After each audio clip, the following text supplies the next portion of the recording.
Alhamdulillah, wa salatu wa salam ala rasulillahi sallallahu alayhi wa sallam. La cite d'aujourd'hui dans le livre des trois fondements aura sa particularité, car on va aborder un point qui est dans le livre depuis que l'auteur l'a écrit, mais beaucoup de personnes sont distraites par rapport à ce point. Alors que c'est un point qui est important pour toi, ya Abdallah, si tu ne laisses pas appeler le non-musulman à l'islam. Et surtout, c'est un point comme le dit Cheikh Saleh Al-Sheikh, qui est négligé, même des étudiants, des prédicateurs et autres, alors que c'est un point qui augmente beaucoup la foi. Al-Rububiyya, la seigneurie. La seigneurie, ça ne doit pas être négligé. Tawhid al-Rububiyya ne doit pas être négligé. Mais aujourd'hui, on va voir quelque chose de particulier dans le Tawhid al-Rububiyya. C'est ce que Cheikh Al-Fawzan a appelé dans son livre Al-Irshad ila Sahih al-I'tiqad Alaqat Tawhid al-Ilahiyya bi Tawhid al-Rububiyya.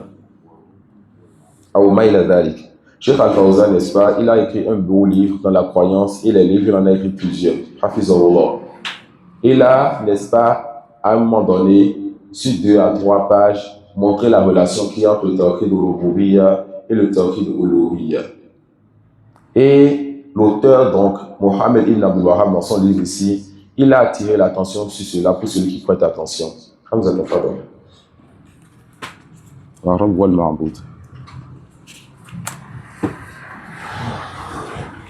والرب هو المعبود والدليل قوله تعالى يا أيها الناس اعبدوا ربكم الذي خلقكم والذين من قبلكم لعلكم تتقون الذي جعل لكم الأرض فراشا والسماء بناء وأنزل من السماء ماء فأخرج به من الثمرات رزقا لكم فلا تجعلوا لله أندادا وأنتم تعلمون.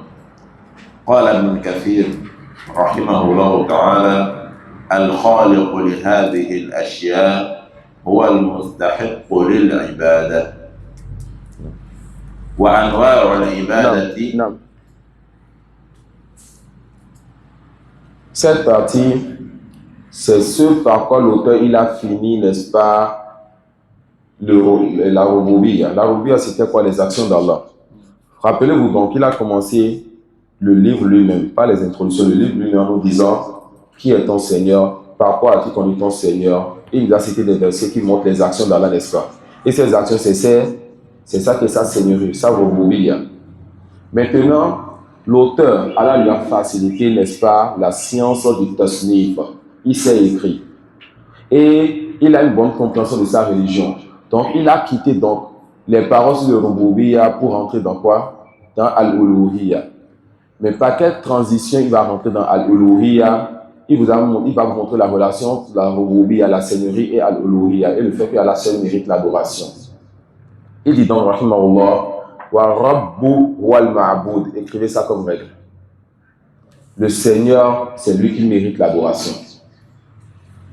Wa rabbu wal ma'bud. Le Seigneur, c'est lui qui mérite l'adoration. Ça là, quand je prends cette règle dans un débat avec un non-musulman, juif, chrétien, animiste ou autre, s'il comprend cette règle, le débat est terminé. Je lui dis, Ar-Rabb wal Ma'bud, le Seigneur, c'est lui qui mérite l'adoration. Moi, j'adore Allah, car c'est mon Seigneur. Tu me contredis sur ça, il ne pourra pas dire non. Alors, justifie-moi que ce que tu adores aussi, et quand je dis ce que tu adores, c'est au pluriel, que ce que tu adores aussi a la Seigneurie. Débat terminé. Il se lève, il part, il va blanchir ses cheveux, il va mourir, on va l'enterrer, la réponse ne trouvera jamais. Donc, wa rabbu wal ma'bud. Le Seigneur, c'est qui? C'est lui qui mérite l'adoration. Thumma qala rahimallahu ta'ala wa dalilu qawluhu ta'ala, la preuve. Parce que le musulman doit apprendre à parler avec preuve. Il ne parle pas en l'air. Il dit wa dalilu qawluhu ta'ala ya ayyuhan nasu u'budu rabbakum alladhi khalaqakum walladhina min qablikum la'allakum tattaqun alladhi ja'ala lakum al-arda firashan was-samaa'a binaa'a وأنزل من السماء ماء فأخرج به من الثمرات رزقا لكم فلا تجعلوا لله أندادا وأنتم تعلمون. Le chef maintenant, il dit, le Seigneur, c'est lui qui mérite l'adoration. Et la preuve de cela, c'est la parole d'Allah. Ya Yohannas, ô vous les hommes, Allah s'adresse ici à qui? Aux musulmans et aux non-musulmans. Wa'budu rabbakum alladhi khalaqakum walladhina min qablikum la'allakum tattaqun. Adorez votre Seigneur, celui qui vous a créé vous. Chaque fois qu'Allah dit qu'il est notre Seigneur, il nous rappelle certaines des actions de la Seigneurie que personne ne refuse. La création, le fait d'avoir amené les créatures du néant. Adorez votre Seigneur, celui qui vous a créé vous, ainsi que ceux qui sont venus avant vous. C'est lui qui a tout créé. Allah, c'est lui qui a tout créé. Adorez donc votre Seigneur, qui vous a créé, vous, ainsi que ceux qui sont venus avant vous. La'allakum tattaqun wa tabi'u la'alla fil Qur'an wajib. Quand le mot la'alla vient dans le Coran, ça veut dire afin que. C'est une confirmation. Adorez votre Seigneur, celui qui vous a créé, vous ainsi que ceux qui sont venus avant vous, afin que vous atteigniez la piété.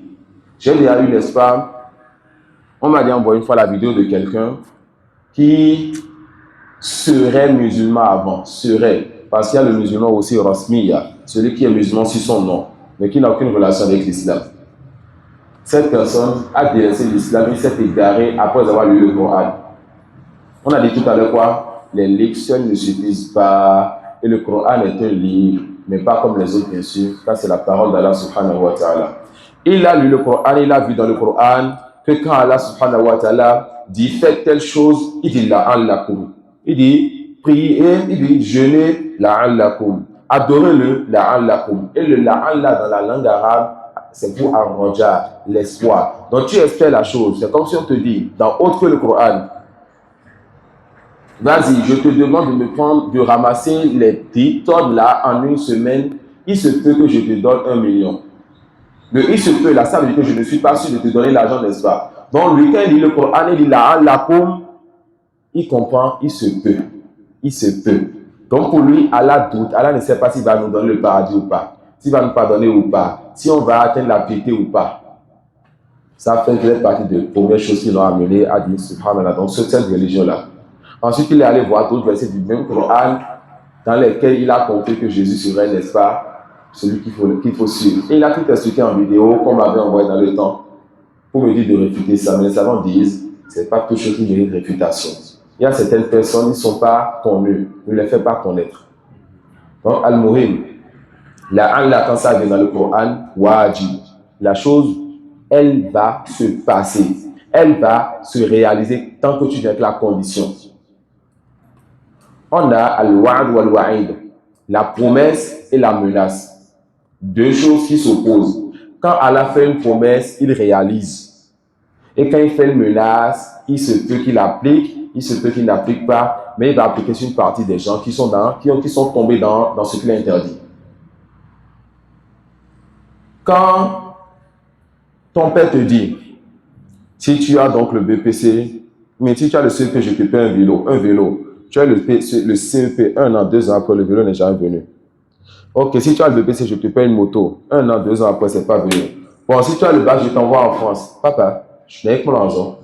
Tu vas plus donc prêter de l'attention à la promesse de papa. Ton père te dit, si tu échoues au CEP, internat, tu as échoué. Et il vient en colère, il te regarde il te fait asseoir, il te donne des conseils, te montre l'importance de l'école, mais te dit ne reprends plus cela. Le BEP, si tu as fait des efforts pour réussir. Pourquoi? Parce que papa aurait pu te châtier, te punir, mais il a fait quoi finalement? Il a été miséricordieux envers toi. Allah subhanahu wa ta'ala, quand il promet, il applique. Quand il menace, s'il veut, il applique. S'il veut, il n'applique pas, mais il appliquera sur une partie de ceux qui sont tombés dans la chose, qui sont restés dedans. Donc quand Allah vient dans le Coran, ça c'est un espoir de nous, une promesse qu'Allah nous fait. Ça va se réaliser. Donc la'allakum tattaqun. Adorez donc Allah, votre Seigneur, qui vous a créé vous, ainsi que ceux qui sont venus avant vous, afin que vous atteigniez, n'est-ce pas, la piété. Et Allah subhanahu wa ta'ala va encore maintenant vous montrer certains détails de ses actions, parce qu'il est miséricordieux envers vous. Il veut vraiment que vous reveniez. Il aurait pu se limiter à ce verset, adorez votre Seigneur, celui qui vous a créé ainsi que ceux qui sont venus avant vous, afin que vous atteigniez la piété, mais il ajoutera encore, celui qui, n'est-ce pas, a fait pour vous de la terre un lit, il a aplati pour vous la terre. Et il a fait pour vous du ciel une construction, un toit. ثم قال تعالى وأنزل من السماء ماء فأخرج به من الثمرات رزقا لكم. Et c'est lui qui a fait descendre du ciel une pluie, de l'eau par laquelle il a fait sortir, n'est-ce pas, pour vous des fruits de la terre. Laquelle donc de ceux qu'ils adorent en dehors d'Allah prétend faire ces choses-là? Aucun. Aucune chose en dehors d'Allah ne prétend faire ces choses-là. Et Allah subhanahu wa ta'ala dit فَلَا تَجْعَلُوا لِلَّهِ أَنْدَادًا وَأَنْتُمْ تَعْلَمُونَ. Ne donnez donc pas d'ego à Allah subhanahu wa ta'ala alors que vous savez. Vous savez que c'est lui qui vous a créé, qui a aplati la terre, qui a fait du ciel pour vous un toit, qui, n'est-ce pas, fait descendre une pluie du ciel pour faire sortir pour vous des fruits de la terre. Il a fait plus que cela pour vous, comme vous le savez. Ne lui donnez donc pas d'ego. Rien n'est comme lui. Et il n'a pas d'ego. Il n'en a jamais eu, il n'en aura jamais. Il est al-ahad. Il est al-wahid. Il est al-wahid al-qahhar. Al-ahad, unique dans ses actions, dans ses noms et dans ses attributs. Et le seul qui mérite l'adoration. Al-wahid, unique dans ses actions, dans ses noms et unique dans ses actions, dans ses noms, et c'est le seul qui mérite l'adoration. Al-ahad et al-wahid montrent l'unicité d'Allah, mais Al-Ahad est plus balir que Al-Wahid. Al-Wahid al-Qahhar, c'est le seul qui a pris le dessus sur toute chose. C'est lui Al-A'la, celui-là qui est au-dessus de toute chose. Al-Akbar, qui est plus grand que toute chose. Fala tadribu lahu al-amthal. Ne lui donnez donc pas d'ego. Ensuite, l'auteur dit, il a rapporté une parole de Ibn Kathir, n'est-ce pas, dans son tafsir. Et cette parole, j'ai entendu dernièrement l'un de nos savants, Hafizullah Ta'ala, qu'on aime beaucoup en Allah. Je n'ai pas entendu directement le shir, mais un frère, n'est-ce pas, et un frère du Bénin m'a rapporté qu'il a entendu le shir dit que cette parole n'est pas dans le tafsir de Ibn Kathir. Mais je suis revenu au tafsir, je n'ai pas vu la parole mot pour mot, mais le sens y est. Et les savants parfois rapportent le sens d'une parole, pas forcément mot pour mot. Et il se peut que le shir ait dit que la parole mot pour mot n'est pas là, et que la traduction, ou bien, n'est-ce pas, le frère a compris que le cheikh a refusé que la parole soit là-bas. Wallahu a'lam. قال ابن كثير رحمه الله تعالى الخالق لهذه الأشياء هو المستحق للعبادة. Ibn Kathir, n'est-ce pas, après avoir expliqué un verset parlant, n'est-ce pas, des actions d'Allah et de ce qu'il a créé, il dit c'est celui qui a créé tout cela qui mérite l'adoration. Et c'est ça qu'on appelle la relation entre le tawhid de la seigneurie et le tawhid de l'adoration. Le Seigneur, c'est lui, celui qui mérite l'adoration. Celui qui a créé tout cela, c'est lui qui mérite l'adoration, de façon résumée. Le Seigneur, c'est lui qui mérite l'adoration, et celui qui a créé tout cela, c'est lui qui mérite, n'est-ce pas? C'est lui qui mérite l'adoration. On va lire juste une petite parole de la part de Cheikh Al-Fawzan sur ce sujet quand il dit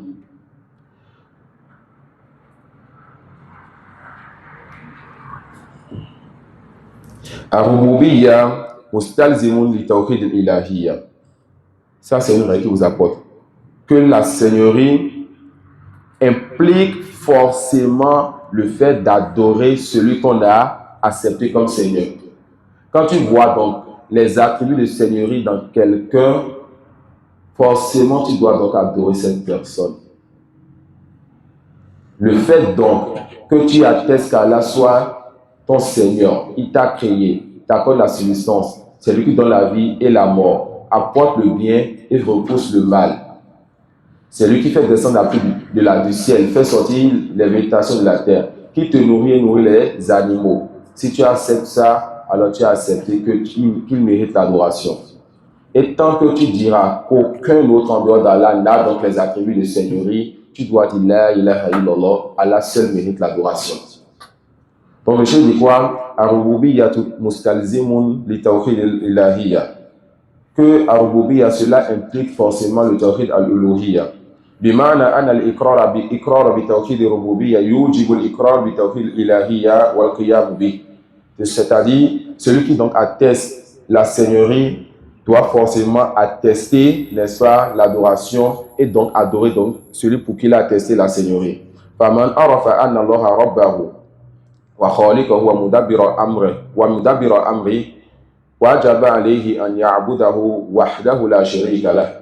Celui donc qui accepte qu'Allah est son Seigneur, c'est lui qui l'a créé et que c'est lui qui administre ses affaires. Lui seul, cette personne doit forcément adorer Allah seul sans lui donner d'associé. Wa tawhid al-uluhiyya, maintenant il va changer la place des choses. Wa tawhid al-uluhiyya mutadamminu li tawhid al-rububiyyah. Le tawhid de l'adoration renferme le tawhid de la seigneurie. Le tawhid de l'adoration renferme le tawhid de la seigneurie. On a dit tout à l'heure que le tawhid de la seigneurie implique le tawhid de l'adoration. Le tawhid de l'adoration renferme le tawhid de la seigneurie. Ça peut aller. C'est quoi ces deux expressions? C'est parce que j'ai vu Allah comme Seigneur que je vais l'adorer. Et si j'adore quelque chose, c'est à croire que j'ai vu en lui la seigneurie. Et si j'adore quelque chose, c'est à croire que quoi? J'ai vu en lui la seigneurie. Donc le tawhid de la seigneurie est quelque chose qui va t'amener donc à adorer celui en qui tu as vu la seigneurie. Et quand tu adores déjà quelque chose, forcément, tu devrais avoir la conviction que c'est lui qui mérite l'adoration. Comment il mérite l'adoration? Parce qu'il a les attributs de Seigneur.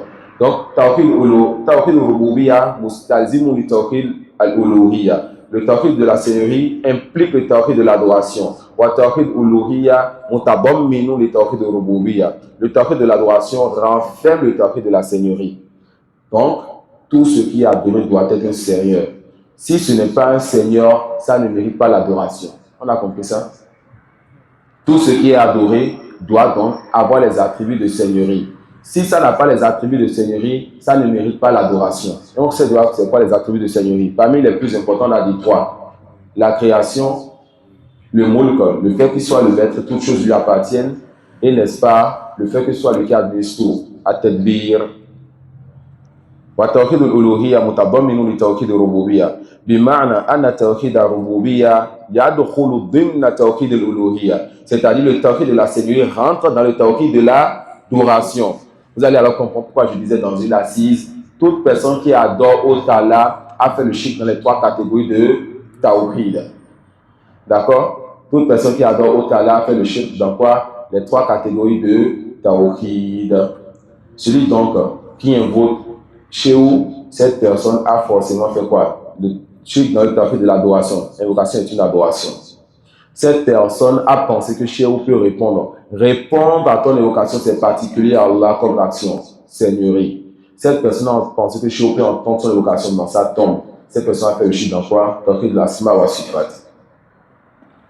Il dit فَمَنْ عَبَدَ اللَّهَ وَحْدَهُ وَلَمْ يُشْرِكْ بِهِ شَيْئًا فَلَا بُدَّ أَنْ يَكُونَ قَدْ اعْتَقَدَ أَنَّهُ هُوَ رَبُّهُ وَخَالِقُهُ. Celui donc qui adore Allah seul, sans lui donner d'associé, cette personne forcément a déjà la conviction que Allah subhanahu wa ta'ala est son Seigneur et son Créateur. Voilà pourquoi la réponse est facile pour nous. Pourquoi tu adores Allah? Parce qu'il m'a créé. Wallah, j'ai fait le test avec beaucoup d'enfants. Beaucoup d'enfants de moins de 10 ans, 8 ans, 7 ans. Dis-moi, Swan, pourquoi tu adores Allah? Parce que c'est lui qui m'a créé. Point. Simple. C'est nature. Ah, dis-moi, mon camarade chrétien, pourquoi tu adores donc la Trinité? Vraiment, c'est le Saint-Esprit. C'est un mystère. Il n'y a pas de réponse. C'est pas le Saint-Esprit. C'est pas aucun chrétien, je n'ai pas encore entendu ça, dit que c'est la Trinité qui l'a créé. Mais ils pourraient le dire, vu qu'ils sont moutana akebo, là, ils ne font que s'embrouiller. Il va te dire en une assise une parole et son contraire. Tana akobo. Parce qu'ils n'ont pas de règles de fondement. Le cheikh, il a beaucoup parlé de ce sujet à plus de 3 pages. Tout ceci, n'est-ce pas, c'est la parole du cheikh sur le même sujet pour montrer, n'est-ce pas, l'importance de ce sujet. Tout ça, c'est la parole du cheikh. Et notre type d'assise ne pourra pas permettre, n'est-ce pas, de lire tout ceci. Mais si elle le permet, on fera ça en présentiel ou en ligne, en une conférence pour voir l'importance de ce sujet. Mais je vais amener une deuxième et dernière faille pour qu'on puisse rester dans notre livre et ne pas s'éparpiller. C'est que le mot Seigneur et le mot divinité, les deux peuvent venir ensemble dans les textes comme ils peuvent venir séparément. D'abord, vous avez compris le sens du mot Seigneur. Vous avez compris le sens du mot divinité. فالرب والإله كلمتان إذا اجتمعتا افترقتا وإذا افترقتا اجتمعتا. Ça c'est quoi comme règle? الرب والإله كلمتان إذا اجتمعتا افترقتا وإذا افترقتا اجتمعتا. Le Seigneur et la divinité sont deux mots. Quand les deux viennent dans la même phrase ou dans le même contexte, le sens est différent. Et quand ils viennent dans deux contextes différents ou deux phrases différentes, le sens est le même. Le Seigneur, quand on parle de la Seigneurie, on parle des actions d'Allah. Quand on parle de la divinité, on parle de quoi? De nos actions à nous, l'adoration. Quand je vais voir, quand Allah subhanahu wa ta'ala me dit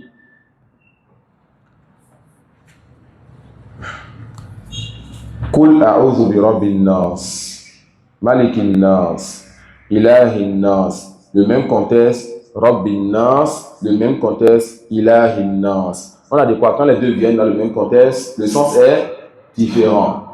Alors, Kul a'udhu bi rabbin nas, dit je cherche refuge donc auprès du Seigneur des hommes. C'est celui qui a créé les hommes, celui qui les donne la vie et la mort, qui repousse le mal, leur accorde la subsistance.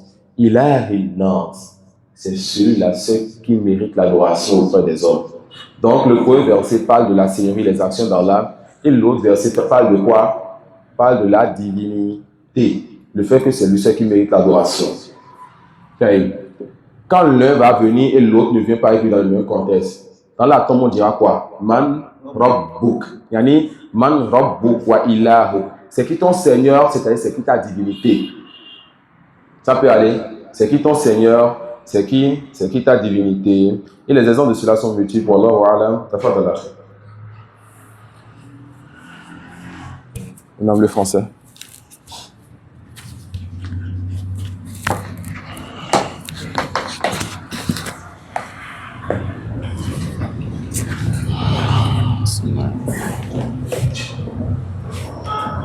De plus, le Seigneur est celui qu'on adore.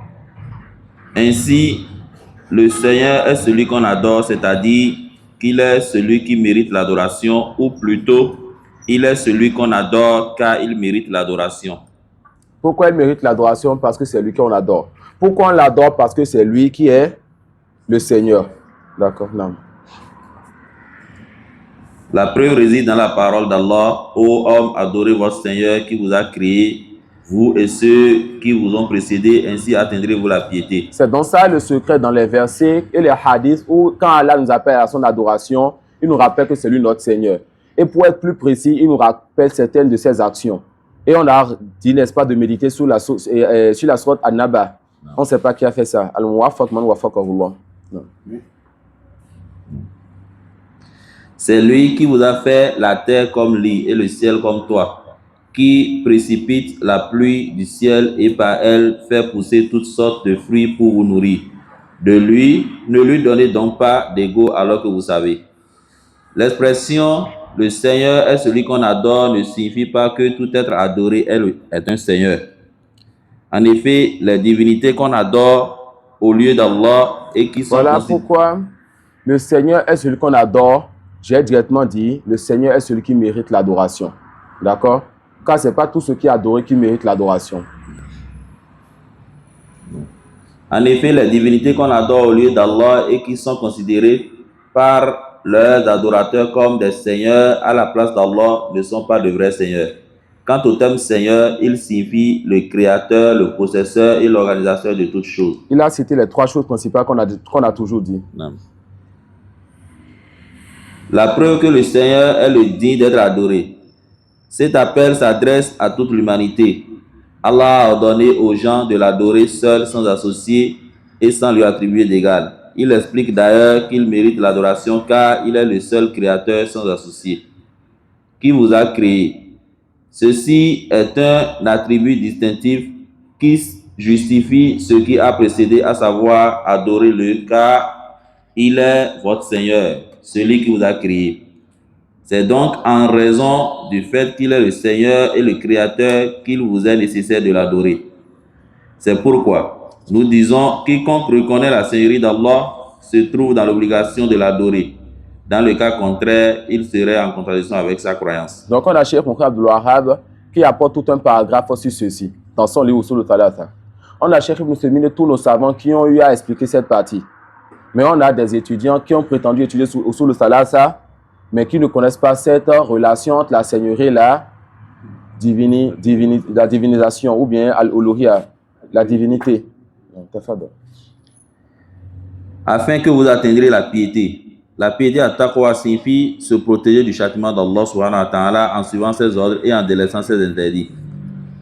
Il l'a créé semblable à un lit et une couche de façon à pouvoir en tirer profit sans difficulté ni fatigue, aussi aisément que personne se coucherait dans son lit. La terre, il a aplati ça pour vous. Si toute la terre était comme les montagnes et les collines, que ferait-on de nos voitures, de nos motos? Comment on va aller d'un endroit A à un endroit B? Vous voyez donc les bienfaits d'Allah sur vous, n'est-ce pas, dans sa création. Méditez sur ce qui est autour de vous afin de connaître votre Seigneur et de voir ses bienfaits sur vous. Quand il vous dit qu'il a fait de la terre un lit, le mot lit n'a pas été choisi en vain. On était avec l'un de nos frères hier, juste parce qu'on est rentré dans une nouvelle zone et qu'il était sur les pavés. Il a vu la différence entre les pavés qui, n'est-ce pas, font du bruit dans la voiture, qui font faire du bruit dans la voiture, et le goudron. Les bienfaits de notre Seigneur sur nous sont multiples. Non.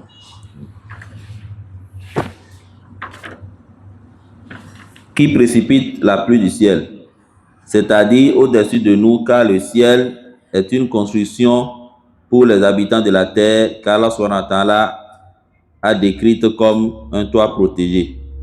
Et nous avons fait du ciel un toit qui protégé. Vient du ciel, ça peut, n'est-ce pas, apporter des fruits à la terre, tout comme ça peut, n'est-ce pas, apporter de l'inondation. Allah subhanahu wa ta'ala dit quoi? Wa fis sama'i rizqukum wa ma tu'adun. Dans le ciel, il y a donc votre subsistance et la menace qu'on est en train de vous faire. Prenez donc garde. C'est celui qui fait descendre ces pluies-là par laquelle il bénit une terre. C'est lui qui fait descendre ces pluies-là. Vous entendez donc telle chose en Asie. Non. Craignez-le donc afin qu'il bénisse donc votre terre par ce qui fait descendre comme pluie. C'est-à-dire qu'Allah fait descendre des hauteurs, des nuages, une eau pure, comme le dit Allah subhanahu wa ta'ala, l'eau qui vous sert de boisson et grâce à laquelle poussent les plantes dont vous nourrissez vos troupeaux. C'est-à-dire une donation pour vous. Et dans un autre verset, Allah dit, pour votre jouissance, vous et vos bestiaux. C'est-à-dire ne cherchez pas des égaux à ceux qui vous c'est-à-dire ne cherchez pas des égaux à celui qui vous a créé ainsi que ceux qui vous ont précédé, qui vous a fait la terre pour lit et le ciel pour toi, qui a précipité pour vous la pluie par laquelle il a fait pousser toutes sortes de fruits.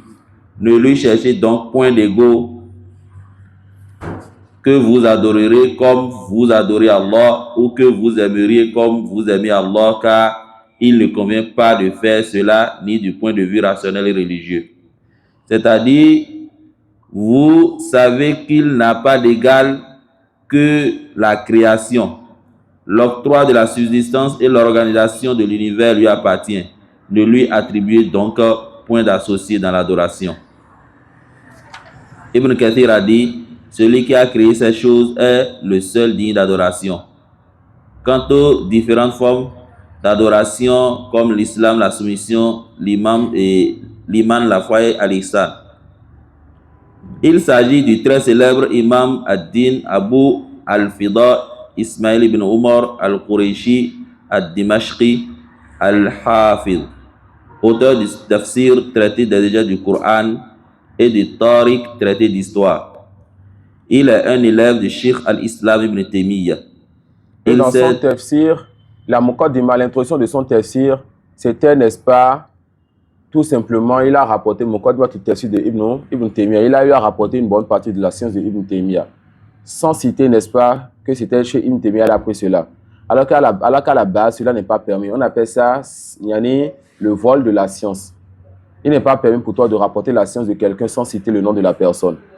D'accord? Donc, souvent, l'étudiant en sciences, déjà par respect pour son cheikh, et pour que son cheikh soit connu, il est bien de ramener la science à celui qui t'a donné cette science-là, par la grâce d'Allah. Ensuite, le fait de prendre un livre et de dire, moi, je suis en train d'apporter mon explication, alors que tu as mis tout simplement la parole d'un autre savant, Ça, c'est pas permis. Ensuite, pourquoi Ibn Kathir, lui, il a eu à contrôler cette règle de base? Parce que son cheikh Ibn Taymiyyah a beaucoup souffert pour la dawa. Il a beaucoup souffert pour la dawa. Il a passé une bonne partie de sa vie en prison à cause de cette dawa. On lui disait, dis le faux, il dit non. Tant que je n'ai pas de preuves, je ne délaisse pas la vérité. Dis ceci, il dit non. Tant que je n'ai pas de preuves, je ne délaisse pas. Et il était régulièrement mis en prison. Il a été mis en prison en Égypte et bien ailleurs. Il est mort en prison justement. Mais malgré cela, on rapportait de ses élèves comme Ibn Qayyim que quand eux, n'est-ce pas, qui sont libres, la vie devenait serrée pour eux. Ils allaient voir le Cheikh Al-Islam Taymiyyah, quand il s'asseyait auprès de lui, qui commençait pas à parler. C'est comme si leur cœur s'ouvrait encore. Ils allaient voir celui qui est en prison pour entendre ses paroles, prendre la science de lui et retrouver encore la joie et l'envie de continuer à vivre. Et Ibn Taymiyyah, même après sa mort, les gens ont eu à beaucoup faire du tort à sa dawa. Ils ont eu à combattre sa dawa et surtout ses livres. De sorte que tu ne pouvais pas garder ses livres, on brûlait ceux-là. Donc si Ibn Kathir avait écrit que ceci, c'est Ibn Taymiyyah qui l'a dit, on n'aurait pas aujourd'hui le tafsir de Ibn Kathir, car ça aurait été brûlé et déchiré depuis très longtemps. Il est mort en 774 du calendrier égérien. Non. Oui. Hamza. Vraiment, on l'ibada.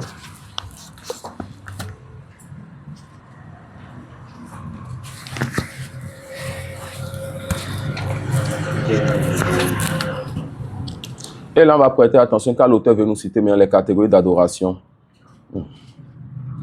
وأنواع العبادة التي أمر الله بها مثل الإسلام والإيمان والإحسان ومنها الدعاء والخوف والرجاء والتوكل والرغبة والرهبة والخشوع والخشية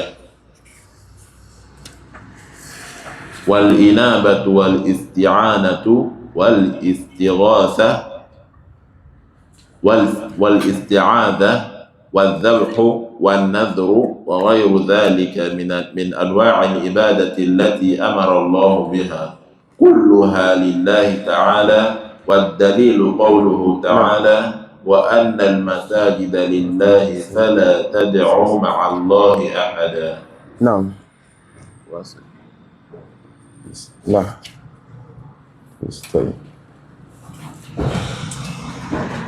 Le chef maintenant, il t'a dit, qui est ton Seigneur? Tu as dit, c'est Allah. Il a dit, ah bon? Comment as-tu connu Allah? Tu as dit, par ses signes, par ses versets, par ce qu'il a créé. Il dit, c'est très bien. Sache donc que ces signes qui font de lui le Seigneur, ça devrait t'amener. Ces signes t'ont amené à accepter qu'il est ton Seigneur. Alors, sache que le Seigneur, c'est lui seul qui mérite l'adoration. Tu as dit oui, j'accepte. Il te dit maintenant, l'adoration est de plusieurs types. Il va te citer les types d'adoration. On a déjà vu c'est quoi l'adoration, quand on appelle de la première production, n'est-ce pas? C'est quoi les catégories, la définition et tout. Maintenant, les types d'adoration. Et pour ceci, on va demander à notre frère, Hafizahullah, le frère Abou Ramla, quand il va commencer en français, d'aller un peu vite car c'est un peu long. L'explication de Cheikh Ibn Taymiyyah. En arabe, ça fait une dizaine de pages. C'est-à-dire, ça fait environ 1 heure de lecture pour un étudiant faible comme moi. Ensuite, il dit, rahimahullah ta'ala, wa anwa'ul ibadati allati amara Allah biha. Et les catégories d'adoration qu'Allah subhanahu wa ta'ala a ordonné, mithlu. Comme l'islam. والإسلام هو الاستسلام لله بالتوحيد والانقياد له بالطاعة والبراءة من الشرك وأهله. L'islam, c'est le fait que tu te soumettes à Allah subhanahu wa ta'ala en le adorant lui et lui seul. Et que tu lui obéisses. Et que tu te désavoues du polythéisme et des polythéistes. La définition reviendra, Inch'Allah. Wal iman. L'islam est général et la foi est particulière. La foi, c'est, n'est-ce pas, une parole du cœur, une croyance du cœur, une parole de la langue, des actes avec les membres. Ça augmente pas l'obéissance à Allah et diminue pas la désobéissance à Allah. Ce que je viens de dire, c'est ce que les gens de la Sunna disent. Et ce que je viens de dire, c'est ça que Cheikh Al-Albani rahimahullah ta'ala dit. Et toute personne qui dit ces 5 choses, cette personne est sortie du groupe légal qu'on appelle les Murji'a.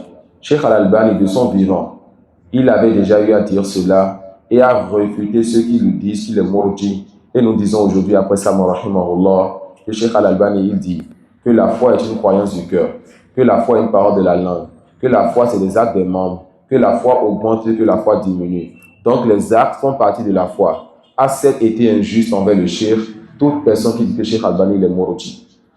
C'est quoi donc le preuve sur cela? Soit les personnes comme l'a dit Ibn Taymiyyah, soit la personne ne connaît pas Al-Irja, soit la personne ne connaît pas Cheikh Al-Albani rahimahullah. Al-Ihsan. Al-Ihsan, c'est le fait de parfaire l'islam et la foi. L'islam, c'est quoi? Ce que nous avons dit maintenant, c'est la soumission à Allah. Le désaveu du polythéisme et des polythéistes. La foi, c'est la croyance du cœur, la parole de la langue. Les actes des membres, ça augmente et ça diminue. Et al-ihsan, la bienfaisance, c'est le fait de parfaire ton islam et ta foi. Et on verra encore, Inch'Allah, bientôt, une autre définition de ces choses-là, ainsi que la relation entre ces trois choses, Inch'Allah. Wa minha, il va citer d'autres types d'adoration. Ad-dua, l'invocation. Et l'invocation est l'une des adorations les plus importantes. Le prophète sallallahu alayhi wa sallam dit ad-du'a huwa al-ibada. L'invocation, c'est ça l'adoration. Pour te montrer l'importance et la grande place de l'invocation dans l'islam. Alors sachez que l'invocation est une adoration qu'on doit vouer à Allah seul. Et toute personne qui invoque donc en dehors d'Allah quelque chose, cette personne est un polythéiste associateur. L'invocation, ça veut dire la demande. Rabbi, Seigneur, pardonne-moi. Warhamni, Seigneur, fais-moi miséricorde. Warzuqni dhurriyatan tayyiba, et accorde-moi une bonne descendance. C'est une demande qu'on fait à Allah. Est-ce qu'il est donc permis de demander quelque chose à une créature? La réponse, oui, selon trois conditions. La réponse, oui, selon trois conditions. La première de ces conditions, en yakuna hadiran, que la personne soit présente. La deuxième de ces conditions, en yakuna qadiran, que la personne soit vivante. Et que la personne soit capable. Que la personne soit présente, capable. Et la troisième des conditions, l'une des plus importantes, que la personne soit hayyan, vivante. Fal-hayyul qadirul hadir, que la personne soit vivante, capable et présente. Quand ces trois conditions sont réunies, il est permis de demander à quelqu'un en dehors d'Allah. Quand l'une de ces trois conditions manque, la demande à toute personne en dehors d'Allah est du polythéisme. Quand ces trois conditions sont réunies, il est permis de demander à quelqu'un en dehors d'Allah. Et quand l'une des trois conditions manque, la demande à autre qu'Allah est du quoi? Est du polythéisme. Al-Hayy. Le vivant. Ça veut dire que toute demande à un mort, c'est du grand polythéisme. Toute demande faite, formulée à un mort, est du grand polythéisme. Le présent. Toute demande faite à quelqu'un qui n'est pas présent, donc absent, est du grand polythéisme. Et quand on dit présent, haqiqatan wa hukman. Quand on dit présent, que la personne soit avec toi ici, ou que tu puisses échanger avec la personne avec le téléphone, Zoom, un appel vidéo, etc. Il est comme celui qui est présent. C'est comme, je dis maintenant à mon frère Abou Ismaël Hafizullah, tu peux m'aider à prendre ce stylo, il est présent. Ce n'est pas du polythéisme. C'est comme si je dis, n'est-ce pas, à ma mère qui est à distance, je dis, maman, est-ce que vous pouvez, n'est-ce pas, me prendre le livre que j'ai laissé sur la table en voyageant, ouvrez dedans, j'ai écrit quelque chose en français. Vous pouvez m'envoyer ça sur WhatsApp. Ce n'est pas du polythéisme. Elle est dans le jugement de ce qui est présent tant que j'ai utilisé un moyen de communication qui est connu, comme le téléphone. Donc, hayy, vivant, tout demande à un mort est du polythéisme. Hadir, présent, tout demande à quelqu'un qui est absent est du polythéisme. Qadir, que la chose soit dans la capacité de la personne, que ce ne soit pas une particularité à Allah. Waliyandu billah, quelqu'un qui demande donc à son frère, est-ce que tu peux, n'est-ce pas, me donner un enfant? Ça, c'est seulement Allah qui peut faire ça. Tu as demandé à quelqu'un de présent, oui. Vivant, oui. Mais quelque chose qu'il ne peut pas faire. Shirkul Akbar, du grand polythéisme. Quelqu'un donc qui demande à son frère, il fait chaud. Peux-tu faire tomber la pluie du ciel, du grand polythéisme? Les compagnons demandaient au prophète sallallahu alayhi wa sallam d'invoquer Allah pour qu'Allah lui fasse tomber la pluie. Donc quand tu demandes quelque chose que la personne n'est pas capable de réaliser, c'est quoi? Du polythéisme. C'est quoi? C'est du polythéisme. Non. Dans l'autre pour la il y en a qui ont la science, et qui vont tomber la pluie. Ils ne font pas tomber la pluie. Ils ne font pas tomber la pluie. Non. Donc, Allah subhanahu wa ta'ala a des actions qui lui sont particulières. Celui qui va demander ces choses-là, à autre qu'Allah, a cette quoi? Du grand polythéisme. Ça peut aller. C'est quoi les trois conditions qu'on a citées? Et très souvent, je passe sur une autre personne qui a fait de. Qu'il soit vivant, Non? qu'il soit capable, qu'il soit présent ou dans le jugement du présent. Non. Et qu'est-ce qui contredit ces trois choses? C'est quoi le contraire de ces trois choses? Non. Un mort, un absent, et un incapable. Non. Inch'Allah, si vous patientez avec vous, vous allez voir dans le Kitab Tawhid que Allah subhanahu wa ta'ala, il a demandé à son prophète sallallahu alayhi wa sallam de dire à ses compagnons que après une nuit de pluie, les compagnons se sont réveillés. Et certains compagnons ont dit, on a obtenu la pluie là, par la grâce d'Allah. D'autres ont dit que non, c'est la position des étoiles qui a donné la pluie. Ça peut aller. Le prophète a dit quoi? Que votre Seigneur a dit qu'aujourd'hui, vous êtes réveillés en deux groupes. Un groupe qui a cru en son Seigneur, un groupe qui a mécru en son Seigneur. Le groupe qui a cru en son Seigneur, c'est ceux qui ont connu la réalité des choses. On a appelé la pluie par la grâce d'Allah. Le groupe qui a mécru en son Seigneur, c'est le groupe là qui a dit ce sont les positions des étoiles qui nous ont donné la pluie. Mais les compagnons n'ont pas fait le grand polythéisme. On verra ce détail là-bas, Inch'Allah. Alors tu peux te demander comment se fait-il que chaque fois que ces gens-là mystiques, ils vont aller faire ce qu'ils font, la pluie tombe, n'est-ce pas? Il y a plusieurs explications à ça. L'une des plus simples, c'est que nous acceptons que certaines personnes font des pactes avec les djinns. Et que les djinns, comme on le voit dans Kitab Tawhid, vont aller voler les informations que les anges disent là-bas. Et les anges disent ce qu'Allah leur a dit qu'il va se passer. Alors il suffit juste que son djinn lui a dit qu'il y aura plus telle date à telle heure. Et lui va aller faire ses plaisanteries, sacrifier. Après, aller faire tomber sa pluie. Dis-lui donc, fais tomber la pluie maintenant. Le compagnon est venu voir le prophète sur ça pour dire, regarde donc la situation des choses. Invoque Allah pour que la pluie tombe. Le prophète a levé la main, il n'a pas le temps de baisser, la pluie est tombée. Éprouve-le donc. Maintenant, moi, il veut cette pluie-là. Non. Il va falloir qu'il achète ceci au marché, cela au marché. Non, l'autre n'est pas dans le marché du Bénin. Jusqu'à ce que la date que le djinn a donnée vienne. Ça peut aller? Non. Ensuite, l'auteur dit, à doigt, on a vu les trois conditions. On a vu les trois conditions pour le doigt, pour que la demande soit permise à autre qu'Allah subhanahu wa ta'ala.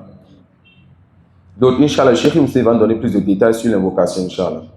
Ensuite, Al-Khawf, la peur fait partie des adorations. On a déjà parlé de la peur quand on a parlé de l'adoration, que la peur fait partie des trois piliers de l'adoration. Al-Roja, l'espoir fait partie des adorations. On a parlé de l'espoir quand on a parlé des trois piliers de l'adoration. Et que la peur et l'espoir qui sont louables, c'est quoi? Quand ça t'amène à œuvrer.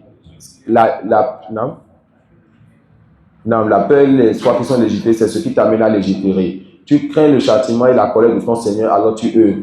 Tu espères la miséricorde et le pardon de ton Seigneur, alors tu œuvres. D'accord? Mais quand les deux là t'amènent à t'asseoir, l'espoir qui te dit non, c'est pas grave, Allah il est miséricordieux. Quand tu fais des péchés, on te dit, qu'est-ce que tu fais? Non, la foi c'est ici. Ça, ce n'est pas la foi qui est légiférée. D'accord? Et quand l'espoir t'amène, l'espoir tellement avoir peur d'Allah que tu te dis, Allah ne va jamais me pardonner. Qui t'a dit ça? Ce n'est pas la peur qui est légiférée. On a dit que l'adoration avait trois piliers. C'était quoi les trois piliers?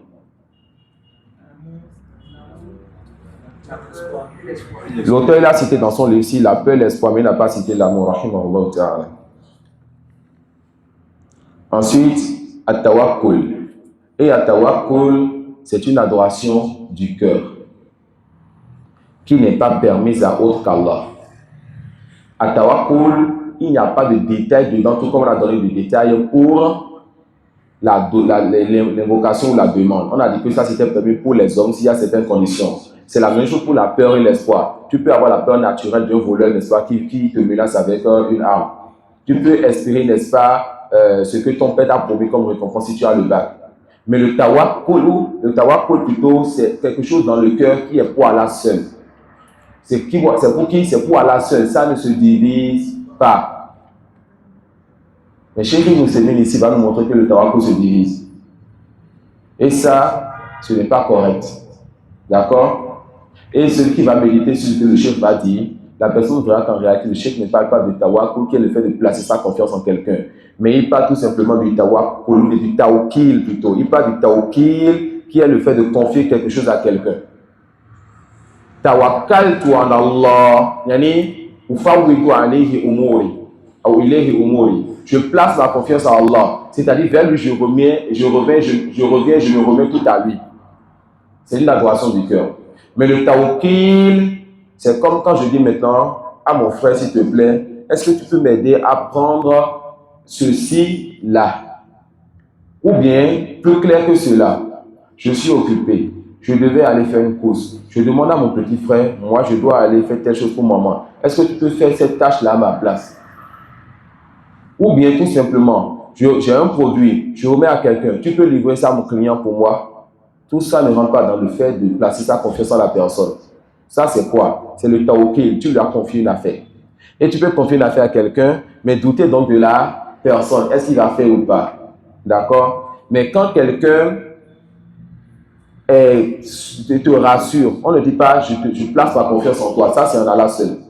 Tu peux dire je me fie à toi, il est digne de confiance, mais tu ne diras jamais je place ma confiance en toi, ça c'est propre à Allah. Donc le fait que le cheikh il a utilisé le mot tawakkul et a divisé ceci, c'est une erreur. D'accord? Et tout le monde est homme.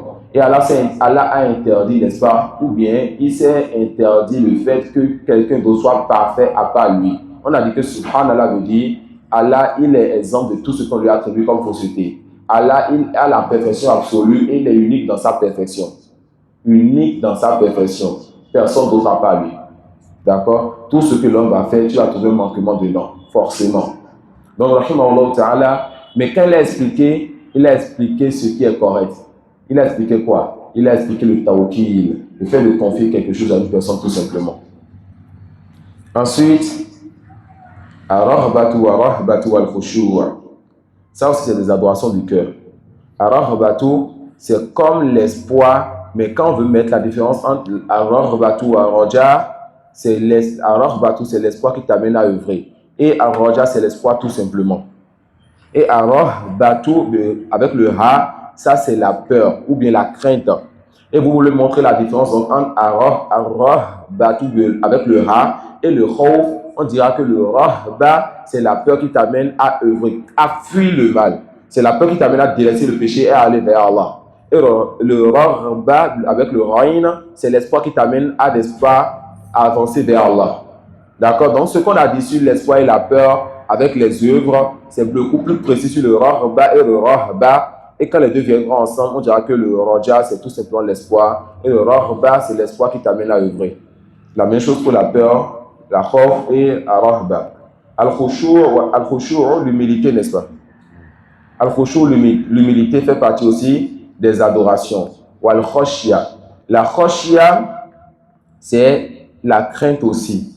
Alors, donc, quelle est la différence entre al-khashya et al-khawf, la peur?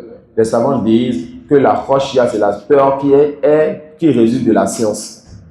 D'accord? L'enfant qui a gardé un couteau en plastique que papa lui a payé. Et l'enfant fait comme ça à son petit frère. Je vais te tuer. Le petit frère commence à pleurer à peur. On va dire ça c'est khawf, car il a eu peur de ce qui ne peut pas le nuire. Mais quand toi, tu as peur du châtiment d'Allah ou de sa colère, ça c'est al-khashya. C'est une peur qui est basée sur la science. Ensuite il dit rahimahullah ta'ala, Wal-inaba. Al-inaba, c'est le fait de revenir vers Allah repentant. Ça fait partie des adorations. Wal-isti'anatu. Al-isti'anatu fait partie des adorations. C'est le fait de demander l'aide d'Allah dans le bien. Retenez bien dans le bien. Al-isti'anatu, c'est de la demande d'aide dans le bien. Ça fait partie des adorations aussi. On va regrouper trois choses. Al-isti'ana, al-isti'aza et al-istighatha. Tout ce qui commence par le signe et le ta. C'est une demande. Donc ça, le détail de isti'ana, isti'aza et istighatha, c'est le même détail qu'on a donné à ad-dua. On a dit quoi? L'invocation ou la demande est permise quand la personne est vivante, présente et capable. On dira al-isti'ana, al-isti'aza et al-istighatha sont permis quand la personne est vivante, présente et capable. Ça peut aller, car ces trois choses font partie de l'invocation ou de la demande. L'isti'ana, c'est la demande d'aide dans le bien. Isti'aza, c'est le fait de demander le secours contre un mal qui ne t'a pas encore atteint. Al-isti'azatu, avec le zal, c'est le fait de demander le secours contre un mal ou le refuge contre un mal qui ne t'a pas encore atteint. Et al-istighathatu, le roin, al-istighatha, c'est le fait de demander, n'est-ce pas, le secours contre un mal qui t'a déjà atteint, qu'on te repousse donc ce mal. Et c'est ça qui a fait tomber beaucoup de personnes dans le polythéisme. Le malheur les atteint, ils faiblissent et ils tombent dans le polythéisme en invoquant Autre-Allah, en demandant à Autre-Allah. Maintenant, à l'isti'aza, les savants, ils ont divergé sur ça. Est-ce qu'il est permis, n'est-ce pas, de faire ça à Autre-Allah ou pas? Est-ce qu'il est permis de faire ça à Autre-Allah ou pas? Certains ont dit oui, d'autres ont dit non. Mais la divergence en réalité revient à quelque chose.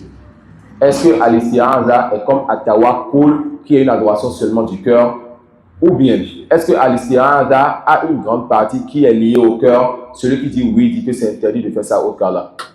Celui qui dit non dit que c'est tout simplement le fait, n'est-ce pas, de chercher refuge auprès de quelqu'un ou de quelque chose sans que le cœur ne soit lié. Cette personne dit oui. Al-isti'aza, quand la personne est vivante, présente, capable, c'est permis et il a des preuves. Le prophète sallallahu alayhi wa sallam a demandé que le temps viendra qu'on va chercher refuge dans les grottes contre les fitans, les persécutions. Aïcha radhiyallahu anha, elle a dit A'udhu bi rasulillahi, que je cherche refuge auprès du prophète sallallahu alayhi wa sallam. Un compagnon lui a dit cela et bien d'autres. Donc cette parole, si on dit que ce n'est pas lié au cœur ou bien ce n'est pas grandement lié au cœur, on dit que c'est permis de demander, de faire l'isti'aza à quelqu'un de vivant, présent et capable. Mais quand on dit que cela est grandement lié au cœur, on dit que cela n'est pas permis. Car les hommes avant, c'était les djinns qui avaient peur d'eux. Mais quand ils traversaient les forêts, ils avaient peur des djinns, de sorte qu'ils faisaient al-isti'aza du djinn. Ils demandaient donc refuge auprès des djinns contre le mal des djinns. Ils demandaient refuge auprès des grands djinns de la forêt contre le mal que les djinns pourraient leur faire quand ils veulent traverser cette forêt-là. Alors les djinns ont dit donc c'est comme ça les hommes. Les djinns ont commencé donc pas à prendre le dessus sur nous jusqu'à présent comme on le voit. Jusqu'à présent comme on le voit. Donc ça c'est le détail sur al-isti'aza. Et ça c'est Cheikh Salih al-Sheikh qui a apporté ça dans son kitab At-Tamhid Hafizahullah Ta'ala, l'expression de kitab al-Tawhid. Ensuite, az-zabhu, le sacrifice. Le sacrifice fait partie, n'est-ce pas, des adorations. Le sacrifice, il y a plusieurs adorations dedans. Il y a l'adoration du ma'na al-ibada, c'est-à-dire l'adoration elle-même. Il y a l'adoration du ma'na al-isti'ana, la demande d'aide, qui est aussi une adoration. Iyyaka na'budu wa iyyaka nasta'in. Celui qui sacrifie au nom d'Allah, pour Allah, a alors fait les deux adorations pour Allah. Au nom d'Allah, c'est quoi? Bismillah, je demande l'aide d'Allah pour ce que je veux faire. Donc celui qui sacrifie au nom d'Allah a demandé l'aide d'Allah. Cette personne a fait la première adoration pour Allah, la demande d'aide. Pour Allah, tu as fait ce sacrifice pour le visage d'Allah. Tu as fait la deuxième adoration qui est le zabh lui-même, le sacrifice pour Allah. Celui qui sacrifie au nom de Jésus, ou bien au nom de Ahmad, ou bien au nom de Tijani, ou au nom de Shehu, pour Allah, cette personne a fait la demande d'aide pour Allah et le sacrifice pour Allah et Allah refuse qu'on lui donne d'associer. Ça peut aller. Celui qui sacrifie au nom d'Allah pour autre qu'Allah en tant qu'adoration, cette personne aura fait la demande d'aide à Allah et aura fait le sacrifice. Cette personne aura fait la demande d'aide à Allah et aura fait le sacrifice pour Allah, Allah refuse cela. D'accord? Donc l'adoration légiférée dans le zabh, dans le sacrifice, c'est quoi? Que ce soit au nom d'Allah pour Allah. Mais quand c'est au nom d'autre qu'Allah, pour Allah, c'est du shirk. Quand c'est au nom d'Allah, pour autre qu'Allah, c'est du shirk. Que dit alors quand j'ai un invité qui vient, je dis donc à ma femme, vas-y, va prendre, n'est-ce pas, une poule là, et tu sacrifies ça pour notre invité. C'est du shirk? C'est pas du shirk. Parce que ici, ma femme va égorger au nom d'Allah. Mais quand on fait ça pour servir l'invité, on n'est pas en train de faire ça en tant qu'adoration pour l'invité. Rappelez-vous très bien de la définition de Ibn al-Qayyim. L'adoration, c'est Rayatul Hubbi wal Khudu wal Zull. C'est l'amour absolu avec la solution parfaite. Quand je fais le sacrifice pour Allah, ce n'est pas amour absolu pour Allah et je soumets totalement à lui. Lorsque l'autre fait le sacrifice donc pour le Gambala, pour le Knessi, pour le Dain, le Torosu, ce n'est pas amour absolu donc pour cette chose médiocre et pas solution totale donc pour elle. Mais quand ma femme elle a sacrifié, que nous l'avons fait pour notre voisin, c'est pour tout simplement l'honorer et être, n'est-ce pas, de bonnes personnes qui savent l'accueillir. On a compris la différence? Non. Ensuite, l'auteur il dit, rahimahullah ta'ala, wa-nadhr, le vœu. Le vœu, c'est quoi? Le fait que je me rende obligatoire quelque chose qu'Allah ne m'a pas rendu obligatoire. Le vœu, c'est le fait que je me rende obligatoire quelque chose qu'Allah subhanahu wa ta'ala ne m'a pas rendu obligatoire. Le fait que Zed dit, Seigneur, si je réussis au baccalauréat, je vais donc faire la Umrah pour toi. Amr dit, Seigneur, si je réussis au baccalauréat, je vais donner 1 million en sort d'accord. Et Issa dit, Seigneur, si je réussis au baccalauréat, je vais construire une mosquée pour toi. Ça, c'est ce qu'on appelle le vœu. Ce vœu, la base, c'est détestable. Si tu ne le fais pas, tu es récompensé. C'est-à-dire, si tu ne le fais pas pour Allah, tu es récompensé. Mais si tu le fais, il n'y a pas de mal. D'accord? Mais quand tu le fais, appliquer est devenu obligatoire pour toi. Accomplir le vœu est devenu quoi? Obligatoire pour toi. Mais il y a plusieurs types de vœux, parmi lesquels le fait que tu ne demandes rien à Allah en retour. Tu dis, Seigneur, je te fais le vœu de construire une mosquée pour toi. Ce vœu-là n'est pas détestable. C'est quoi le vœu qui est détestable? Le vœu par lequel tu veux obtenir quelque chose d'Allah. C'est pour ça que le prophète sallallahu alayhi wa sallam a dit quoi? Que c'est un moyen par lequel Allah prend des gens avares. C'est comme si toi tu dis, Seigneur, moi j'ai l'air de construire une mosquée, mais je ne veux pas construire juste ça que j'ai, n'est-ce pas, ce projet-là. Donnant. D'accord, donnant. Ça peut aller. Donc, le vœu là qui est détestable, c'est lequel? Le vœu qui est Muqabil Shay. Quand tu demandes à Allah, tu demandes quelque chose à Allah avant de lui faire ceci. Seigneur, si tu me donnes, je te donne. On a compris ça? Seigneur, si tu me donnes, je te donne. Et il y a aussi le vœu qui est interdit. C'est tout vœu, n'est-ce pas, qui est dans le péché. Seigneur, si tu me donnes le baccalauréat, le mouton du voisin, je vais sacrifier ça pour toi. Ce vœu-là est interdit. Le mouton du voisin n'est pas ton mouton. D'accord? Ensuite, l'auteur il dit, rahimahullah ta'ala, et autre que ce que nous avons cité maintenant, parmi les types d'adoration qu'Allah subhanahu wa ta'ala a ordonné. Ensuite, il va t'amener certaines règles. Toutes ces adorations doivent être vouées à Allah seul.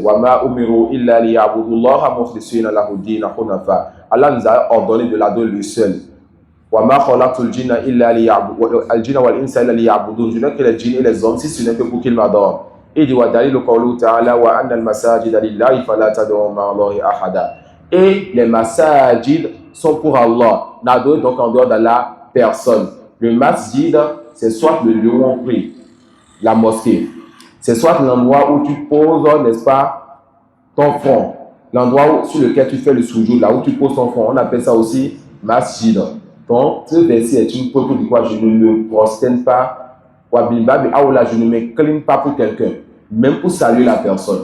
Et ça, c'est un autre sujet important dans notre religion, surtout chez les Yoruba. Je ne fais pas partie du respect de s'incliner en saluant.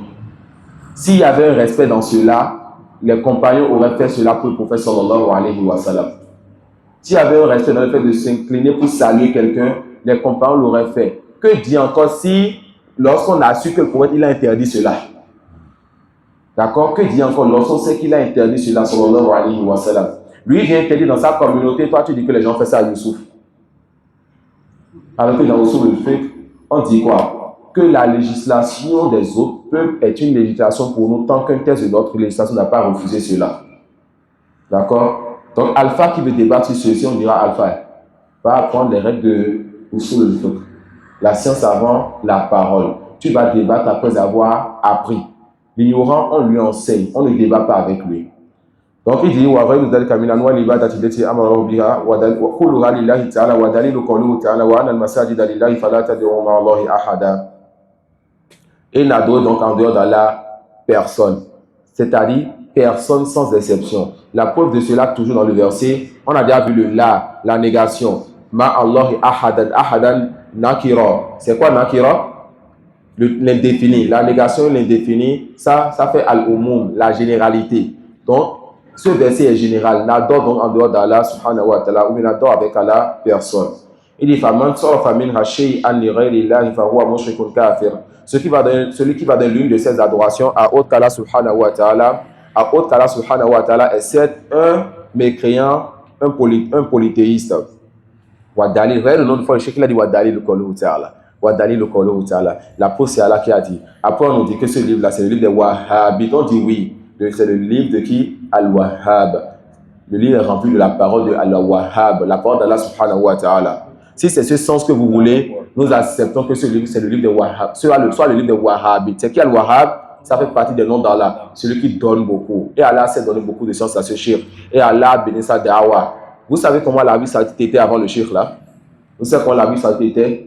C'était revenu sur l'époque, comme à l'époque de la Jahiliya. Les gens recommençaient à adorer les tombes, les arbres et autres divinités en dehors d'Allah, chez les Arabes. Le shirk est venu là combattre cela et Allah a béni sa da'wa et l'Arabie Saoudite est devenue l'Arabie Saoudite. Mais les soufis n'ont pas été d'accord. Voilà pourquoi les soufis ont dit non, ça c'est des wahhabis, ça c'est des gens qui sont extrémistes, ça c'est des gens qu'il faut fuir.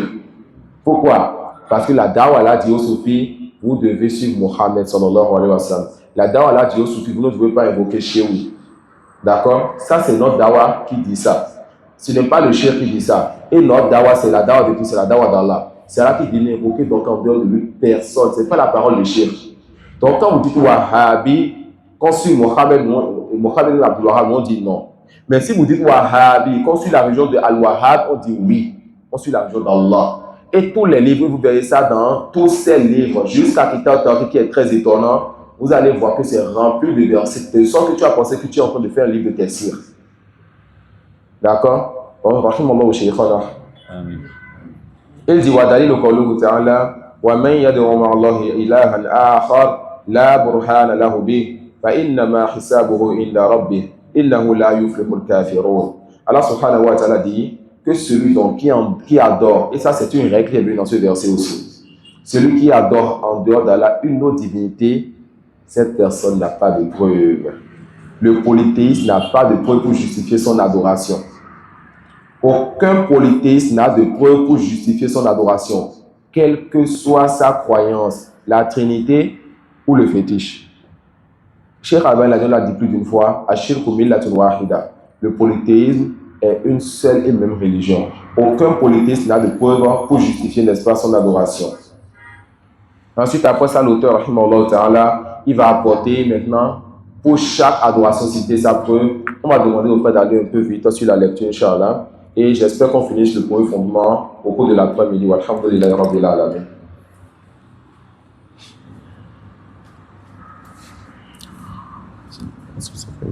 Après que l'auteur a expliqué qu'il est de notre devoir d'adorer Allah seul et sans associé, il commence ici à détailler certaines formes d'adoration en déclarant quant aux formes d'adoration comme l'islam, l'iman, al-ihsan. Ces trois éléments, à savoir l'islam, l'iman, al-ihsan, désignent l'ensemble de la religion conformément au hadith rapporté par Muslim d'après Omar ibn Khattab. Un jour, alors que nous étions assis chez l'envoyé d'Allah, un homme vêtu d'habits d'une blancheur resplendissante et aux cheveux très noirs se présentait à nous. On ne pourrait distinguer sur lui aucune trace de voyage alors que personne d'entre nous le connaissait. Il prit alors place en face du prophète. Il plaça ses genoux contre les siens et posa le paume de ses mains sur ses cuisses et lui dit: Ô Muhammad, informe-moi sur l'islam. L'envoyé d'Allah sallallahu alayhi wa sallam dit: l'islam consiste à ce que tu témoignes qu'il n'y a aucune divinité digne d'être adorée à part Allah et que Muhammad sallallahu alayhi wa sallam est son envoyé et que tu accomplisses la prière rituelle, la zakat, le jeûne, le mois de Ramadan et effectues le pèlerinage à la maison d'Allah si tu en as les moyens. Son interlocuteur lui répondit: tu as dit vrai. Et nous nous étonnâmes qu'il l'interroge puis ensuite l'approuve. Puis il reprit, informe-moi sur la foi. Le prophète sallallahu alayhi wa sallam répliqua, la foi consiste à ce que tu crois en Allah, en ses anges, en ses livres, en ses prophètes, au jugement dernier. Tu dois croire encore au destin, qu'il te soit favorable ou défavorable. L'homme lui dit encore, tu as dit vrai. Il reprit, informe-moi sur l'excellence. Le prophète sallallahu alayhi wa sallam répondit, l'excellence consiste à adorer Allah comme si tu le voyais, car si tu ne le vois pas, lui, certes, il te voit. L'homme dit encore, informe-moi sur l'heure et le jugement dernier. Et le prophète sallallahu alayhi wa sallam répondit, sur l'heure du jugement dernier, le prophète sallallahu alayhi wa sallam répondit, sur l'heure du jugement, l'interrogé n'est pas plus savant que celui qui le questionne. Là-dessus, l'homme lui dit, informe-moi alors sur ces signes précurseurs. Le prophète sallallahu alayhi wa sallam répondit, ce sera lorsque la servante engendrera sa maîtresse, lorsque tu verras les va-nu-pieds, ceux qui vont nus, les miséreux et les bergers se concurrencer dans l'élévation des constructions de plus en plus haut. Là-dessus, l'homme partit. Je demeurai là un long moment, puis le prophète sallallahu alayhi wa sallam dit, ô Omar, sais-tu qui m'a interrogé? Non, répondis-je, Allah et son envoyé sont plus savants. C'était l'ange Jibril, il est venu à vous pour vous enseigner votre religion. Le prophète sallallahu alayhi wa sallam n'a pas pris l'islam directement des livres. Jibril lui a enseigné. Non. Les compagnons prenaient de leur prophète sallallahu alayhi wa sallam et du shir de leur prophète Jibril alayhi salam. Non. Le prophète a donc décrit ces trois choses comme étant toute la religion, car elles en contiennent tous les éléments. Ainsi que l'invocation à Dua, la peur, al-khawf, l'espoir, roja, la tawakkul, jusqu'à la fin. La preuve réside dans la parole d'Allah. Les mosquées sont consacrées à Allah, n'invoquez donc personne avec Allah. Quiconque donc voue une de ces adorations à autre qu'Allah est un polythéisme mécréant. La preuve à ce sujet réside dans la parole d'Allah. Et quiconque adore avec Allah une autre divinité sans avoir la preuve évidente de son droit d'être adoré aura à en rendre compte à son Seigneur. En vérité, les mécréants ne réussissent pas. Ça, c'est une règle générale. Non. Les mécréants ne réussissent pas. C'est le créateur donc de ces mécréants qui a dit qu'ils ne réussissent pas. Non. Et de la même façon que les magiciens, les sorciers aussi ne réussissent pas. D'accord? Ça, c'est des règles générales. Il y a certaines règles générales, quand tu as ça comme conviction, quand l'ambiguïté te vient, quand le faux te vient, n'importe quoi te vient, déjà tu as une règle générale, tu dis non. Un peu comme ce qu'on a vu avec notre frère aujourd'hui. Le musulman sait dans sa tête que c'est Allah subhanahu wa ta'ala qui administre tout et que c'est lui qui fait tomber la pluie. Ça, c'est une conviction. Toute chose qui te viendra comme ambiguïté ou bien comme théorie ou bien comme question qui peut contredire cela, tu as une règle de base, tu reviens donc à tes fondements. Cela n'est pas possible. Ensuite, quand tu as la réponse du détail, tu as la réponse. Quand tu n'as pas, au moins tu as une réponse générale. Ça peut aller, c'est très important les fondements en islam. Le mécréant ne réussit jamais, ni dans le bas monde, ni dans la vie dernière. Car la vie dernière, il va répondre de ce qu'Allah lui a donné comme temps, comme argent, comme bien. Dans quoi tu as dépensé tout cela? Tout comme le musulman sera questionné, est-ce qu'il aura réussi? S'il rencontre le jour dernier, qu'on lui dit que tu as mal dépensé, tu seras châtié pour cela. Il n'a donc pas réussi, ni dans ce bas monde, ni dans la vie dernière. Non. Toutes les formes d'adoration citées ainsi que toutes les autres sont vouées à Allah, unique et sans associé. Il n'est donc pas permis de les vouer à autre qu'Allah. L'auteur, rahimahullah, a cité un ensemble de formes d'adoration et a déclaré que quiconque voue une de ces adorations à autre qu'Allah est un polythéisme mécréant. Il s'est basé sur la parole d'Allah subhanahu wa ta'ala. Les mosquées sont consacrées à Allah, n'invoquez donc personne avec Allah, ainsi que le verset. Et quiconque invoque avec Allah une autre divinité sans avoir la preuve évidente de son droit d'être adoré aura à en rendre compte à son Seigneur. En vérité, les mécréants ne réussissent pas. Le premier verset est une preuve dans ce contexte, car Allah subhanahu wa ta'ala nous informe que les mosquées, lieux de prosternation ou bien lieux où nos membres se prosternent appartiennent à Allah.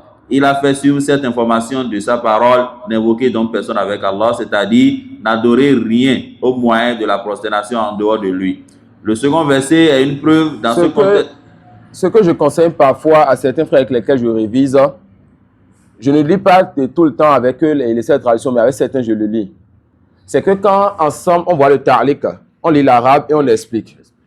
Toi, quand tu lis seul le français, ou bien quand on lit le français ensemble, essaye-toi de prêter attention pour remarquer dans la parole du cheikh les détails que moi je t'ai apportés. Non. Je vais te dire que tes choix de 2 catégories ou de 3 catégories. Toi, en lisant, tu devrais reconnaître ces choses, sinon il y a un problème. Ici, tout à l'heure, le chef nous a montré déjà quelque chose qu'on a dit tout à l'heure. C'était quoi cette chose-là? Dans les deux ou 3 dernières phrases que le notre frère a lu, le chef nous a rappelé un truc très important qu'on a dit maintenant. Vous pouvez relire les 2 ou 3 dernières phrases, Inch'Allah. Non. Il a fait sur cette information par sa parole n'invoquer donc personne avec Allah, c'est-à-dire n'adorer rien au moyen de la prosternation en dehors de lui. Lisez encore la preuve, le verset et la suite du verset. Non. Et quiconque invoque avec Allah une autre divinité sans avoir la preuve évidente de son droit d'être adoré aura à rendre compte à son Seigneur. En vérité, les mécréants ne réussissent pas. Le premier verset est une preuve dans ce contexte, car Allah subhanahu wa ta'ala nous informe que les mosquées, les lieux de prosternation ou bien lieux où nos membres se prosternent appartiennent à Allah. Il a fait suivre cette information par sa parole, n'invoquez donc personne. Vous n'avez rien remarqué? Oui. Non. Non. Le chef vous a rappelé que le mot masjid, ça peut vouloir dire les mosquées là où on prie, ou l'endroit où on pose, n'est-ce pas, nos 7 membres pour la prosternation. Non. Ça fait de là. Le second verset est une preuve dans ce contexte. Les choses comme ça sont pleins. Surtout chez Khalfazen, il est étonnant. Il parle peu. Vous allez voir, en une phrase, si vous vous rappelez de détails que les savants vous ont donné dans des cours, vous allez voir beaucoup de sens en une phrase que Cheikh vous donne.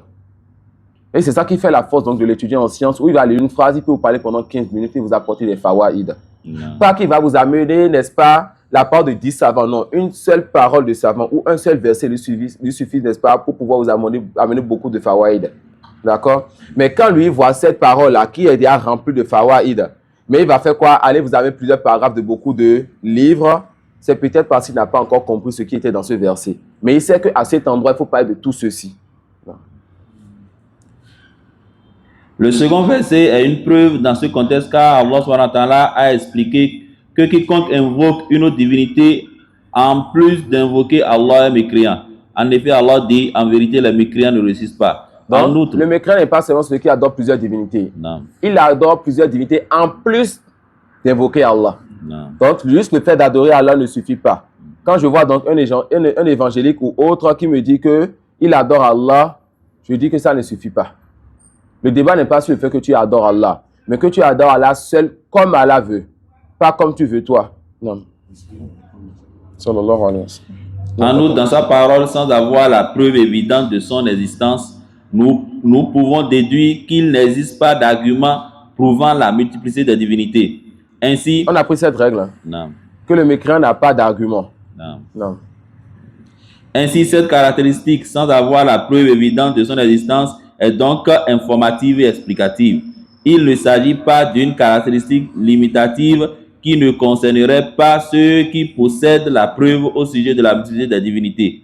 En effet, l'existence d'un argument prouvant qu'il y a une divinité avec Allah est impossible.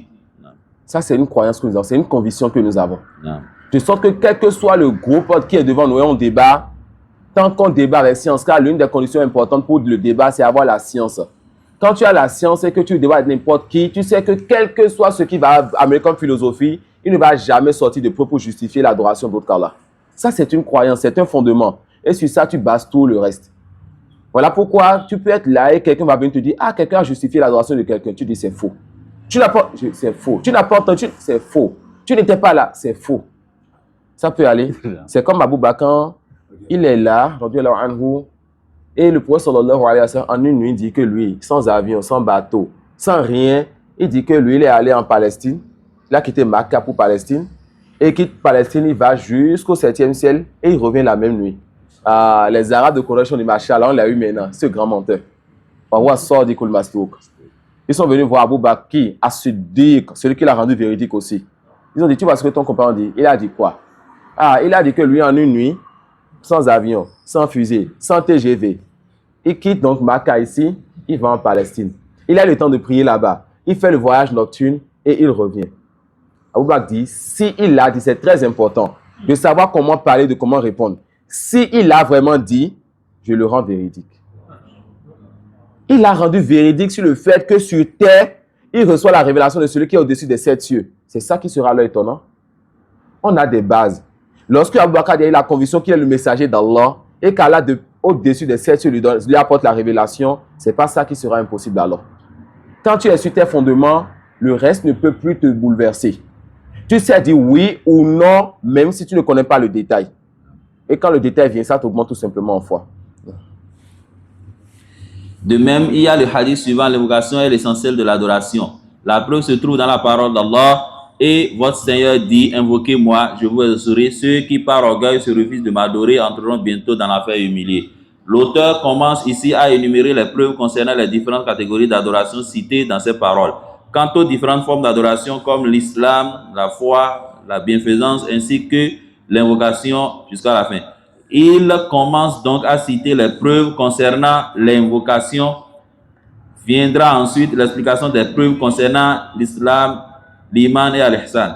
Ainsi, l'auteur, rahimahullah, appuie son argumentation par ce qui a été rapporté du prophète sallallahu alayhi wa sallam qui aurait dit l'invocation est l'essentiel de l'adoration. Il a aussi appuyé par la parole d'Allah et votre Seigneur dit invoquez-moi et je vous exaucerai. Ceux qui par orgueil se refusent de m'adorer entreront bientôt dans l'enfer humilié. Ce noble verset indique donc que l'invocation fait partie de l'adoration. En effet, dans le cas contraire, il n'aurait pas été correct de dire ceux qui par orgueil se refusent à m'adorer entreront en enfer humilié. Quiconque invoque autre qu'Allah en lui demandant une chose que seul Allah est capable de réaliser est un polythéisme mécréant, que l'être invoqué soit vivant ou mort. Qui peut me dire dans cette phrase quelle condition le cheikh il a touché? Non. La capacité. Relisez la phrase encore, Inch'Allah. Quiconque invoque autre qu'Allah en lui demandant une chose que seul Allah est capable de réaliser est un polythéisme. Seul Allah est capable de réaliser. Non. Est un polythéisme mécréant, que l'être invoqué soit vivant ou mort. Et si une personne invoque un être vivant en lui demandant une chose que ce soit, il faut que ce dernier est capable de réaliser, comme le fait de dire « Oh un tel donne-moi à manger » ou « Oh un tel donne-moi à boire », alors il n'y a pas de mal à cela. Par contre, quiconque fait ce genre d'invocation à un mort ou à un être absent est un polythéiste, car le mort ou l'absent n'ont pas la capacité de répondre à ce genre de demande. Ainsi, invoquer ce mort à cet être absent indique que la personne en question croit qu'ils ont un certain pouvoir sur la création. La personne, par ce moyen, devient donc polythéiste. Et sache que l'invocation se divise en deux catégories. Et la personne qui me dit sur la dernière partie va alors savoir que quand je dis que celui qui est polythéiste dans un tawhid et dans tous les tawhid, ce n'est pas ma parole. Non. Mais c'est ce que les savants ont dit avant nous. D'accord? Et le cheikh vient d'attirer l'attention sur l'un des trois, que celui qui invoque donc en dehors d'Allah quelqu'un a cette invoqué, associé aussi dans le robobia. Car cette personne a fait quoi? Lisez encore la dernière partie. Non. La personne... Non, bon. Ainsi, invoquer ce mort ou cet être absent indique que la personne en question croit qu'ils ont un certain pouvoir sur la création. Sur la création, la seigneurie. Non. La personne par ce moyen devient donc polythéiste. Et c'est encore une phrase générale. On peut encore penser que la personne pense qu'ils ont un pouvoir, c'est-à-dire la capacité de faire certaines actions particulières à Allah et d'entendre comme Allah il entend. Et on a les trois catégories. Non. Non.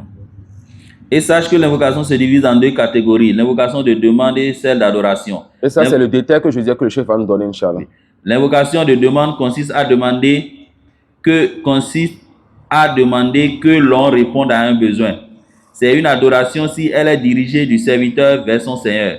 En effet, elle implique la connaissance par le serviteur de sa pauvreté face à Allah subhanahu wa ta'ala, le refuge auprès de lui et la croyance au fait qu'il est capable, généreux, large dans la bonté et dans sa clémence. En outre, l'invocation de demande est permise de la part d'un serviteur envers un de ses semblables parmi les créatures, à condition que l'être invoqué puisse comprendre l'invocation et soit capable d'y répondre, comme cela a déjà été expliqué pour l'invocation du type « Oh, un tel donne-moi à manger ». Quant à l'invocation d'adoration, elle consiste à ce que le serviteur invoque par pure adoration, en espérant la récompense de celui qui est invoqué et en créant son châtiment. Ce type d'invocation n'est valable que si elle est vouée à Allah subhanahu wa ta'ala et le vouée à un autre que lui, est une forme de polythéisme majeur qui exclut la personne qui s'en rend coupable de l'islam. D'ailleurs, c'est à ce sujet qu'Allah subhanahu wa ta'ala cite le châtiment suivant: ceux qui par orgueil se refusent à m'adorer entreront bientôt dans l'enfer humilié. Non. L'invocation de demande, l'invocation d'adoration. L'invocation de demande, c'est quand tu dis par exemple à Allah, Seigneur, donne-moi ceci. Et cela est permis à une créature quand tu dis donc à quelqu'un qui est présent, vivant, capable, donne-moi ce que tu es capable de me donner. Et l'invocation d'adoration est vouée seulement à Allah subhanahu wa ta'ala. C'est comme le tawaf, c'est comme la prière, c'est comme le jeûne, c'est comme le hajj. Dans tout cela, tu espères donc le pardon d'Allah et tu crées un espace son châtiment et sa colère.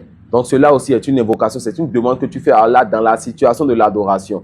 Et cela n'est voué qu'à Allah. Contrairement à certains qui chaque année vont aller faire le tawaf, c'est-à-dire ils vont aller tourner autour de la tombe d'un tel, alors que cela est permis seulement pour Allah autour de la maison d'Allah.